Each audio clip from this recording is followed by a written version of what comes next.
Good morning. It's Wednesday, March 29th, day 25 of Lent. I'm Father Patrick from St. Paul's Episcopal Church in Manhattan, Kansas, and we're continuing our Romans study. We're in chapter 11, finally, the last of this three-chapter section where Paul is trying to figure out what is the deal with Israel. Why have they not accepted Christ, and what is God trying to do here? Remember that yesterday Paul pointed out that Israel needed to hear the message, and so his question at the end was, well, have they heard and not understood? And he believes they have heard and they have understood. So today he starts to wonder, well, what does that mean then? If they have heard and they have understood, what is God doing something here? So this is chapter 11, verses 1 through 10. My Bible calls it Israel's rejection is not final, which is hopeful, isn't it? All right, chapter 11. I ask then, has God rejected his people? By no means. I myself am an Israelite, a descendant of Abraham, a member of the tribe of Benjamin. God has not rejected his people whom he foreknew. Do you not know what the scripture says of Elijah, how he pleads with God against Israel? Lord, they have killed your prophets, they have demolished your altars. I alone am left, and they are seeking my life. But what is the divine reply to him?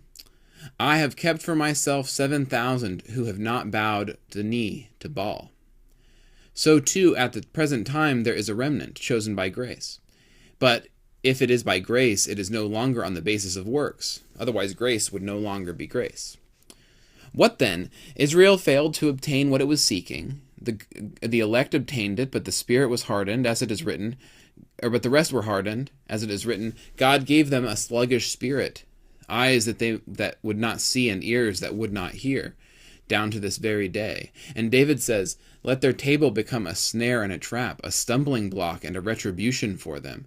Let their eyes be darkened so that they cannot see, and keep their backs forever bent. Well, it's called Israel's rejection is not final, but it's hard to see the good news here, and we really need the next section to really hear the good news of what Paul is doing. I want to point out the Greek word right at the beginning here, because the point I want to make is actually apart from the Greek word. The Greek word for today is actually in verse 11:4.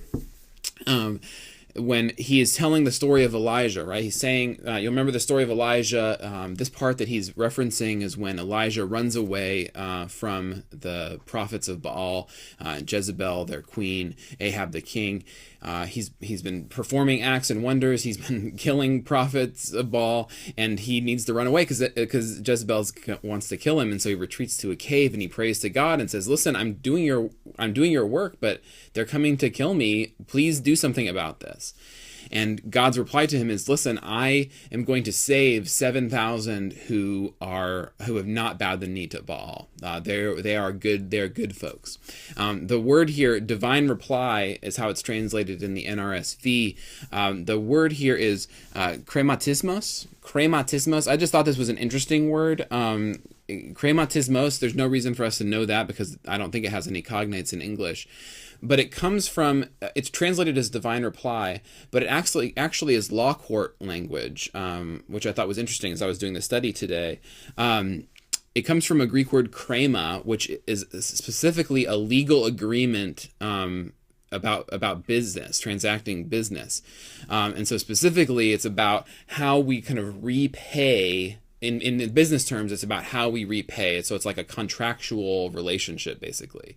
And so the reply from God to Elijah is like a business relationship, which I thought was kind of interesting. So he's saying, Elijah, you have been faithful, and you are praying to me for some help, and I want to let you know that I'm going to help you, and I can guarantee you, based on what you've been doing, the good news is that there are still 7,000 people in Israel who have not bent the knee to Baal. So that's great news. So krematismos, cool word. All right.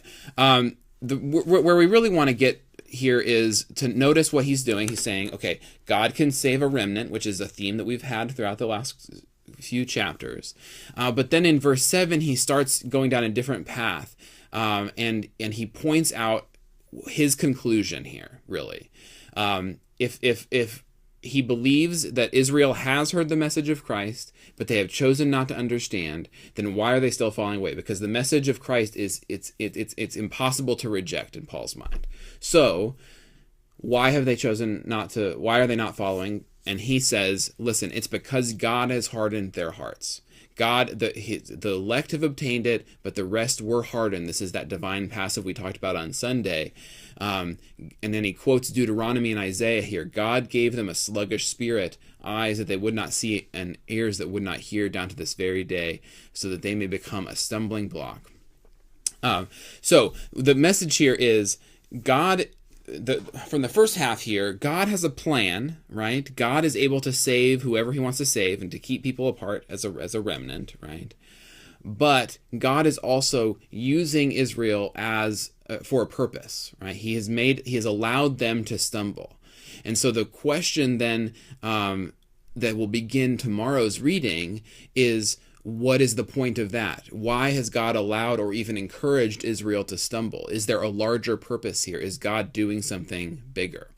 So he uses a stumbling block, says that they have a sluggish spirit, etc. What's going on? And so we'll hear the answer to that tomorrow. So let me leave you with a thought for the day. Thought for the day.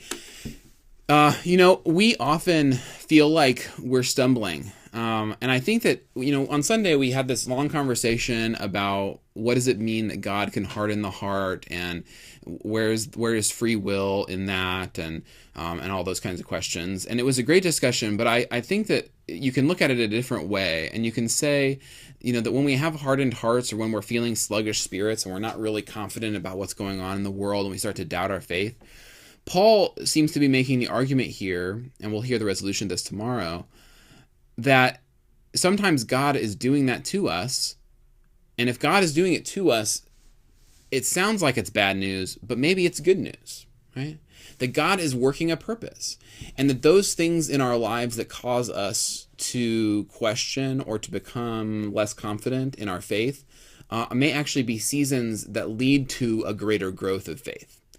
So if you're experiencing that in your life, or if this Lent in your personal reflection has brought up times for you and you've been less than confident, when you've stumbled, when you felt like your heart was hardened, offer that up to God in prayer. What is God doing something there? Is that all about you, or has God encouraged you, been with you in your hardness to teach you something?